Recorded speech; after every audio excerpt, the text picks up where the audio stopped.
عليه صلاة الله ثم سلامه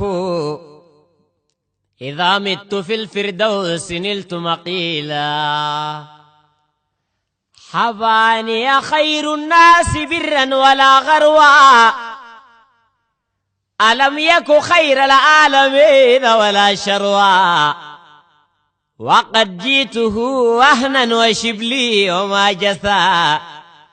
سوانا لدى أعطابه وفق ما أحوى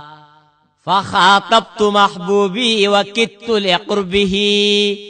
إخال لقاء خير الورى نلته صفوا فقلت وإني مغرق في وداده سلام على من يركب الطرف والقسوى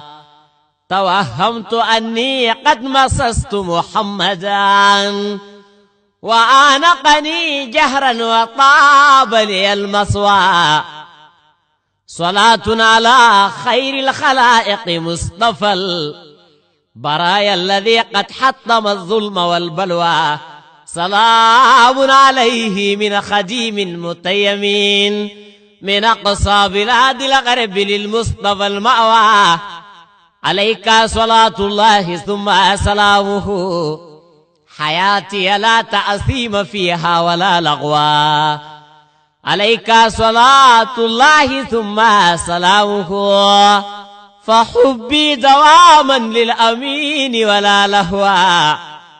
عليك صلاة الله ثم سلامه وتحفظ نسلي عن دلال وعن أغوى وودعته والدمع يجري صبابة على حين لا يجدي بكاء الفتى جدوى وودعته واستودع الله عنده شهادة حق أرفض الشرك والأهواء وأشهد أن الله لا رب غيره وطه إمام المصطفى سند الأقوى فما شاقني ربع بعيد فراقه ولا شاقني نجد ولا شاقني أروى وما برياض من جمال وخضرة وطيب هواء وهي في الرتبة القصوى فهل هي تسلي أنا أقيق وخندق وأحد وصلع أو أريس وما أروى وطاب مقامي بعد ذاك بمكة خلالي حطيم والمقام لنا أقوى حلالي سجود عند بابك خاشعا أسائل ربا جل شأن لنا أفوى أقبل يمنى الحق جل جلاله لأحظو السبل المصطفى الهاشمي حظوا لزمزم للميزاب للحجر للصفا صفا لي أوقاتي بجهري والنجوى أردد ذكر الله لا شيء غيره أمامي وخلفي مثل من حقق المحوى وأسأله سترا وعفوا وتوبة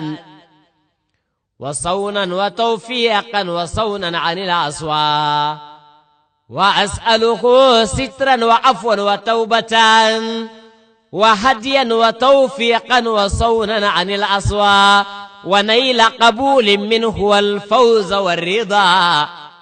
ورؤيته وسط الجنان كما أهوى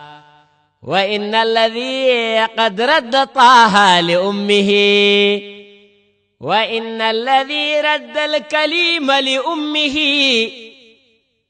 سيرجع إبراهيم للمصطفى المأوى صلاة وتسليم على طه أحمد